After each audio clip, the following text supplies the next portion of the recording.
तरंग तरंग तरंग तरंग युवा तरंग। जीवन का यीशु दरिया है, बहता बहता दरिया है। आओ प्यासो यीशु के पास, जीवन का जल वो पिलाता है। जीवन का यीशु दरिया है, बहता बहता दरिया है। आओ प्यासो यीशु के पास, जीवन का जल वो पिलाता है। आ आ आ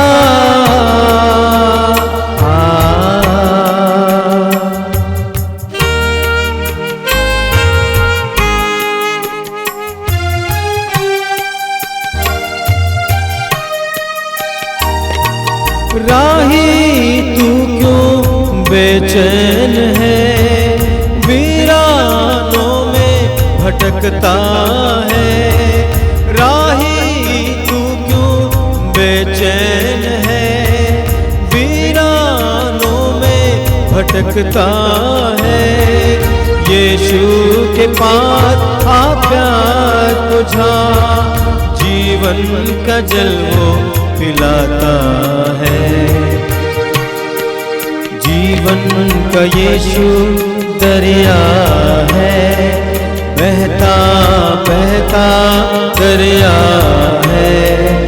आओ प्यासो यीशु के पास, जीवन का जल वो पिलाता है।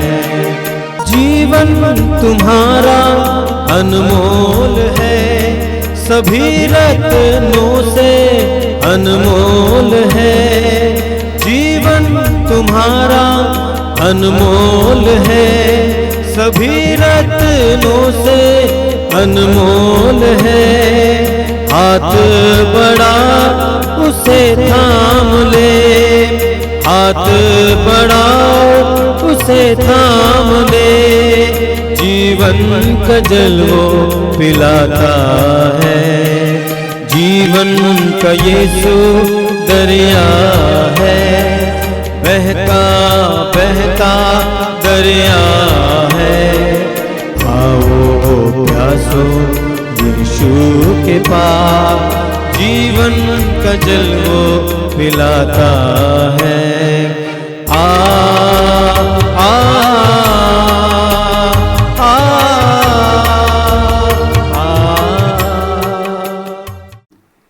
मेरे प्रिय युवा भाइयों और बहनों, आप सभी का हार्दिक स्वागत है इस युवा तरंग में। ये आपका कार्यक्रम है, इसको आप प्रमोट करना ना भूलें। हमारा जीवन कितना नाजुक है, हमारे जीवन में कितनी विपत्तियां हैं, कितने खतरे होते हैं। जैसा कि गीत में हम लोग गाते हैं, हर एक मोड़ पर है खतरा। और विशेष करके आपके जीवन में बहुत सारे खतरे हैं, आपको जूझना पड़ता है, विभिन्न प्रकार के प्रलोभनों से जूझना पड़ता है, विभिन्न प्रकार की परीक्षाओं का सामना करना पड़ता है। अंदर और बाहर से आप तपाए जाते हैं, कहीं कहीं सताए भी जाते हैं। ऐसी परिस्थितियों में कौन हमें सहारा देगा? एकमात्र प्रभु। और इसीलिए मैं आपसे अनुरोध करूंगा, पवित्र वचन को पढ़ने ना भूलें, प्रार्थना करना ना भूलें, और ऐसे कार्यक्रमों को सहारा के रूप में लेने ना भूलें। ख्रिस्त में मेरे प्यारे भाई और बहनों तथा मेरे युवा साथियों, हम सब जानते हैं कि ईश्वर सभी जगह विराजमान है। तो हम चर्च क्यों जाते हैं? चैपेल में क्यों जाते हैं? चर्च में हम इसलिए जाते हैं कि लोग दूर दराज से आते हैं, सब लोग बैठकर एक साथ प्रभु की स्तुति करते हैं, आराधना करते हैं, प्रभु के वचन को सुनते हैं, मनन चिंतन करते हैं। और चर्च में, चैपेल में प्रभु के विशेष उपस्थिति को हम अनुभव करते हैं। और यही कारण है कि चर्च और चैपेल महत्वपूर्ण है। हम जानते हैं कि जहां कहीं चर्च टूट जाता है या चैपल में कुछ परेशानियां है या गंदा है तो उसको साफ करते हैं, मरम्मत करते हैं। कुछ गड़बड़ी है तो तुरंत उसको सुधार देते हैं। हम पढ़ते हैं कुरिन्थियों के नाम संत पौलुस का पहला पत्र अध्याय 6 पद संख्या 19 और 20 में संत पौलुस कहते हैं, क्या आप लोग ये नहीं जानते कि आपका शरीर पवित्र आत्मा का मंदिर है, वो आप में निवास करता है और आपको ईश्वर से प्राप्त हुआ है। आपको अपने पर अधिकार नहीं है क्योंकि आप कीमत पर खरीदे गए हैं। इसलिए आप लोग अपने शरीर में ईश्वर की महिमा प्रकट करें।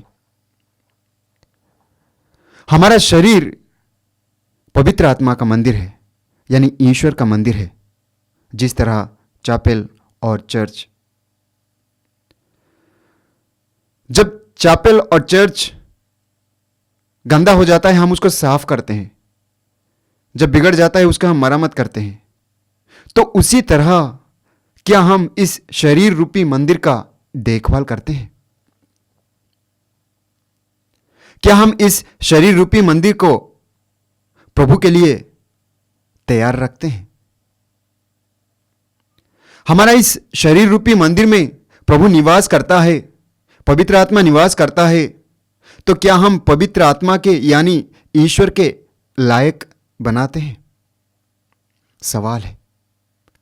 अगर कोई चर्च को अटैक करता है तो हम उनका प्रतिरोध करते हैं। अगर कोई चर्च को अटैक करता है तो हम उनका प्रतिरोध करते हैं, विरोध करते हैं, प्रोटेस्ट करते हैं। लेकिन जब अपने शरीर की बात आती है तो उसका उल्टा हो जाता है। अगर कोई हमको शराब पिलाता है तो हम खुश हो जाते हैं और शराब पी लेते हैं, यानी शरीर का बर्बाद करते हैं। जब शराब पीते हैं तो फेफड़े खराब हो जाते हैं, शरीर का अलग अलग जो अंदर जो अंग है वो खराब हो जाता है।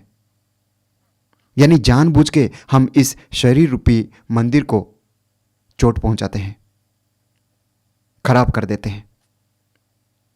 तो ये शरीर रूपी मंदिर में कैसे प्रभु आएंगे?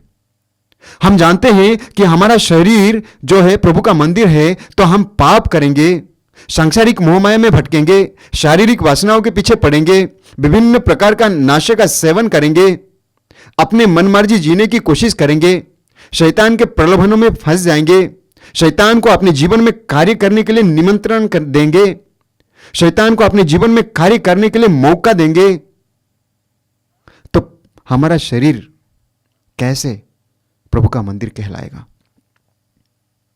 संत पौलुस कहते हैं, क्या आप यह नहीं जानते कि आपका शरीर पवित्र आत्मा का मंदिर है, यानी ईश्वर का मंदिर है? भले ही हम तो जानते हैं कि हमारा शरीर जो है ईश्वर का मंदिर है, लेकिन हम उसका देखभाल करते नहीं है। शारीरिक वासनाओं को, लालसाओं को, अपनी इच्छाओं को पूरा करने की कोशिश करते हैं, इसके पीछे दौड़ते हैं, जो हमारा शरीर को ईश्वर के मंदिर के लायक नहीं बनाता है। और यही कारण है कि हम ईश्वर के लायक नहीं बनते। यही कारण है कि जो हम प्रार्थना करते हमें नहीं मिलता। संत पौलुस कहते हैं कि आपको अपने शरीर पर अधिकार नहीं है क्योंकि आप कीमत पर खरीदे गए हैं। यानी प्रभु यीशु अपना लहू बहाकर हमें खरीदा है। प्रभु यीशु हमारे लिए अपने आप को अर्पित कर दिए हैं। और यही कारण है कि हम ईश्वर के संतान होने के नाते अपनी मनमर्जी जी नहीं सकते, जो चाहे वो कर नहीं सकते। एक विश्वासी जो चाहे वो कर नहीं सकता, एक युवा विश्वासी जो चाहे वो नहीं कर सकता। वो पहले देखता है कि ईश्वर को क्या चाहिए, ईश्वर को क्या प्रिय है, इसके बारे में वो देखेगा, मनन चिंतन करेगा। आप सोच लीजिए, अगर मंदिर का, चर्च का हम देखभाल करते हैं, साफ सुथरा करते हैं, तो हम अपने शरीर का साफ सुथरा क्यों ना करें? पाप रूपी गंदगी को क्यों ना मिटाएं? सांसारिक मोहमाया को अपने जीवन में क्यों लाएं, जो हमें प्रभु से दूर ले जाता है? आगे संत पौलुस कहते हैं कि इसलिए आप लोग अपने शरीर में ईश्वर की महिमा प्रकट करें।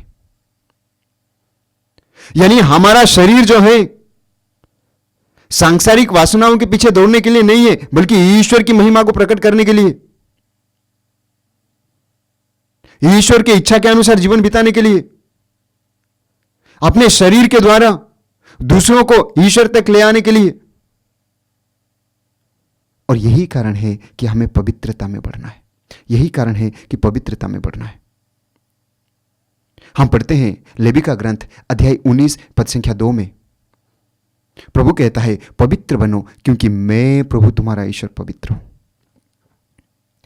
एक पवित्र इंसान जो पवित्र बनने की कोशिश करता है, पवित्रता की राहों पर चलने की कोशिश करता है, वो जो चाहे वो नहीं कर सकता। वो अपने शरीर को हर पल हर क्षण पवित्रता में आगे बढ़ने के लिए अपने शरीर का ख्याल रखता है। संत पौलुस लिखते हैं थिस्सलुनीकियों के नाम संत पौलुस का पहला पत्र अध्याय 4 पद संख्या 3 में, ईश्वर की इच्छा यह है कि आप लोग पवित्र बने। हर मनुष्य के लिए ईश्वर की इच्छा यह है कि वो पवित्र बने, वो पवित्र बने। तो पवित्र आत्मा हमारे जीवन में तब आएंगे, ईश्वर हमारे जीवन में तब आएंगे, हमारा शरीर तब ईश्वर के मंदिर बनेगा, ईश्वर के रहने लायक बनेगा, जब हम पवित्र जीवन जिएंगे, जब हम पवित्र जीवन जिएंगे। वास्तव में जब हम ईश्वर के लायक नहीं बनते हैं तो हम एक प्रकार का मरे हुए हैं। शारीरिक रूप से तो जिंदा है, लेकिन आध्यात्मिक रूप से जिंदा नहीं है। और इसीलिए प्रभु कहता है एजेकिएल का ग्रंथ अध्याय 37 पद संख्या 14 में, मैं तुम्हें अपनी आत्मा प्रदान करूंगा और तुम में जीवन आ जाएगा। जब प्रभु का आत्मा हमारे जीवन में कार्य करेगा, हमारे जीवन में आएगा, प्रभु हमारे जीवन में आएंगे, तो हमारा जीवन बदल जाएगा। मरे हुए नहीं रहेंगे, बल्कि जिंदा रहेंगे, सशक्त रहेंगे, एक्टिव रहेंगे। और यही कारण है कि प्रभु वादा करता है, मैं तुम्हें अपनी आत्मा प्रदान करूंगा और तुम में जीवन आ जाएगा। और उस पवित्र आत्मा के बारे में प्रभु यीशु अपने शिष्यों से कहते हैं कि मैं पिता से प्रार्थना करूंगा और पिता तुम्हें एक दूसरा सहायक प्रदान करेगा जो सदा तुम्हारे साथ रहेगा। हम पढ़ते हैं यूहन्ना के सुसमाचार अध्याय 14 पद संख्या 16 में, दिन प्रतिदिन हर पल हर क्षण हमें पवित्र आत्मा के लिए प्रार्थना करने की जरूरत है, जो हमारी अगुवाई करेगा, जो हमें राह दिखाएगा, जो हमें पवित्रता की ओर आगे बढ़ने के लिए मदद करेगा। वो पवित्र आत्मा जो कि माता मरियम के जीवन में उतर आया। हम पढ़ते हैं लूकास के सुसमाचार अध्याय 1 पद संख्या 35 में, स्वर्गदूत ने माता मरियम से कहा, पवित्र आत्मा आप पर उतरेगा और सर्वोच्च प्रभु की शक्ति की छाया आप पर पड़ेगी, इसलिए आपसे जो उत्पन्न होंगे वे पवित्र होंगे और सर्वोच्च ईश्वर के पुत्र कहलाएंगे और वे सबका मुक्ति करेंगे। वास्तव में ईश्वर हमारे शरीर में तब कार्य करेंगे जब हम ईश्वर के लायक बनने की कोशिश करेंगे, प्रभु के वचन पढ़ेंगे, प्रभु के वचन के अनुसार अपने आप को ढालने की कोशिश करेंगे, गंदी चीज़ों को, गंदी रिश्तों को, गंदी आदतों को दूर करेंगे और ईश्वर की इच्छा के अनुसार अपने आप को ढालने की कोशिश करेंगे। हम देखते हैं बहुत सारे लोग यह कहते हैं कि यह आधुनिक जमाना है, एक ही जिंदगी है, इसलिए भरपूर मस्ती करो, एंजॉय करो, जो चाहिए वही करना, क्योंकि यह जिंदगी और दोबारा मिलने वाला नहीं है। क्या एक विश्वासी का सोच यही होना चाहिए? एक विश्वासी का सोच यह नहीं हो सकता, क्योंकि एक विश्वासी के लिए यह जो जिंदगी है, यह एक ही जिंदगी नहीं है। उनके लिए और एक जिंदगी है जो कि जहां की अनंत सुख मिलता है, अनंत शांति मिलता है। और वो अनंत सुख, अनंत शांति पाने के लिए यही जिंदगी में कुछ करना पड़ता है, पवित्र जीवन जीना पड़ता है, अच्छा जिंदगी जीना पड़ता है, दूसरों की मदद करना पड़ता है, दूसरों की भलाई के बारे में सोचना पड़ता है, प्रभु के वचन को पढ़ना पड़ता है, प्रभु के वचन के अनुसार कार्य करने के लिए कोशिश करते हैं, और जो हमें स्वर्ग राज्य के लायक बनाएगा, और जहां अनंत सुख है, अनंत शांति है, जो ईश्वर के साथ रहेंगे। अपने आप को देख लीजिए, क्या मैं अपने शरीर में ईश्वर की महिमा प्रकट करता हूं? क्या प्रभु यीशु ने रक्त बहाकर, कीमत चुकाकर मुझे खरीदा है? उस मूल्य को मैं समझता हूं? क्या मैं अपनी जिंदगी को सीरियसली लेता हूं, या दूसरे जैसे सोच रहे हैं एक ही जिंदगी है, मस्ती करो, एंजॉय करो, तो वैसे जी रहा हूं? अपने आप को देख लीजिए। हो सकता है अभी तक आप सीरियस नहीं है, गंभीर नहीं है अपनी जिंदगी को लेकर, अपने शरीर को लेकर। सीरियस होना जरूरी है, गंभीर होना जरूरी है। हम बीमार क्यों हो जाते हैं? हमारे शरीर के अलग अलग अंग वो नष्ट क्यों हो जाते हैं? क्योंकि हम अपना देखभाल नहीं करते, विभिन्न प्रकार के नशे का सेवन करते हैं,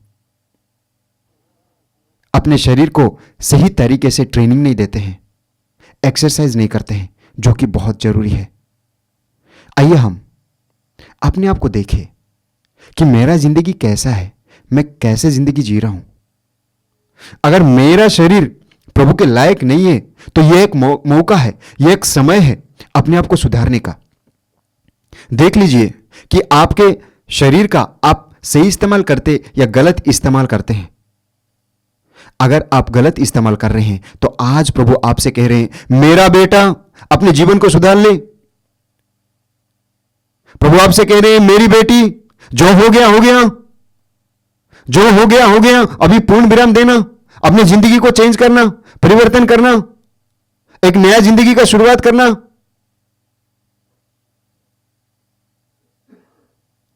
हम सबको दिन प्रतिदिन नई जिंदगी जीने का जरूरत है, और वह तब हो सकता है जब हमारा शरीर पवित्र आत्मा का मंदिर बनेगा, यानी ईश्वर का मंदिर बनेगा। दिन प्रतिदिन, हर पल, हर क्षण हमें ईश्वर की इच्छा क्या है, ईश्वर को क्या प्रिय है, इसकी खोज में लगे रहना बहुत जरूरी है।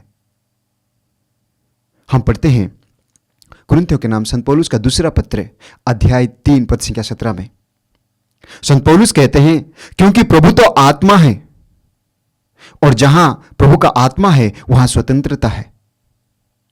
वास्तव में जब प्रभु हमारे जीवन में कार्य करेंगे, हमारे शरीर में निवास करेंगे, तो हम स्वतंत्र हो जाएंगे, हम बंधन में नहीं रहेंगे। बहुत ज्यादा लोग शैतान के बंधन में रहते हैं।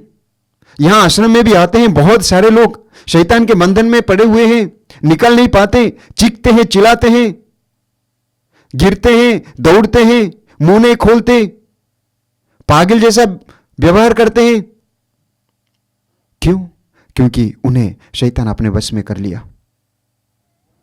और उनको पूछेंगे तो बहुत सारे गलत आदतें हैं, गलत रिश्ते हैं, जिसके वजह से वे शैतान के वश में गिर गए। वास्तव में जब प्रभु हमारे जीवन में आएंगे, हमारे शरीर में निवास करेंगे, तो हम स्वतंत्र हो जाते हैं, आजाद हो जाते हैं,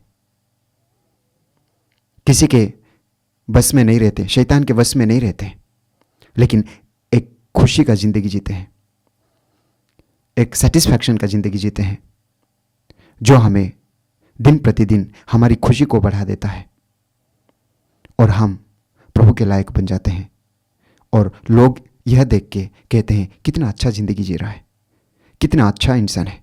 जब हम प्रभु को अपने जीवन में मौका देंगे तो जिंदगी बदल जाएगा, अच्छा हो जाएगा, पवित्र हो जाएगा, और सब कुछ सही होगा।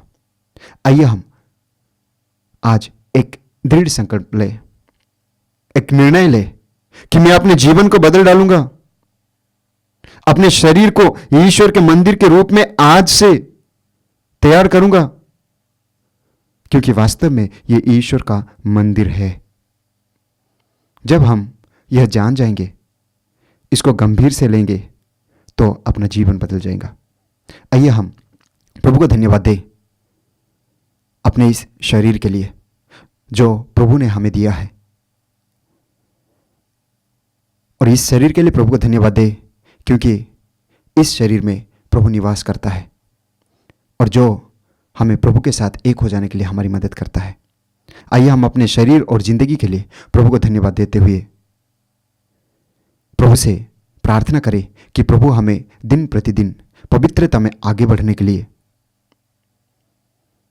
सांसारिक चीजों से दूर रहने के लिए, गलत रिश्तों से दूर रहने के लिए, नशे से दूर रहने के लिए, गलत संगति से दूर रहने के लिए, शारीरिक वासनाओं से दूर रहने के लिए प्रभु हमारी मदद करे। आमीन।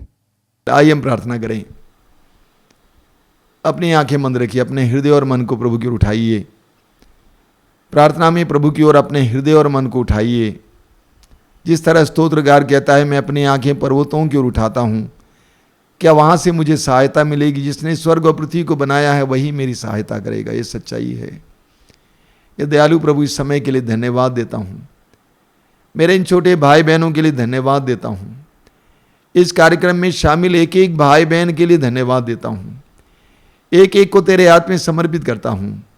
उनके हृदय की व्यथा के साथ, मन के हर प्रकार की पीड़ा के साथ, हर प्रकार के संशय, हर प्रकार की अनिश्चितता के साथ तेरे हाथ में समर्पित करता हूँ।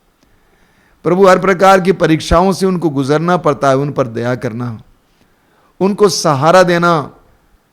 जो इस युवा तरंग कार्यक्रम से जुड़ा हुआ है, जुड़ी हुई है, उनमें से हर एक को संरक्षण देना, सुरक्षा देना, शैतान के वश में ना होने देना, हर प्रकार की शैतान के प्रपंच से बचा के रखना, छिपे हुए खतरों से बचा के रखना, जीवन में सफलता की कामना करने के लिए जो इच्छा है उस इच्छा को बनाए रखने के लिए कृपा देना। अपनी आंखें बंद करें, अपना सिर झुकाएं। सर्वशक्तिमान परमेश्वर पिता और पुत्र और पवित्र आत्मा आपको आशीर्वाद प्रदान करें। आमीन। उसे याद रखना, करना दुआ, तुम्हारे ही खातिर बलिदान हुआ। उसे याद रखना, बलिदान हुआ, तुम्हारे ही खातिर बलिदान हुआ। जीवन की रोटी खिलाता है, जीवन की रोटी खिलाता है, जीवन का जल वो पिलाता है।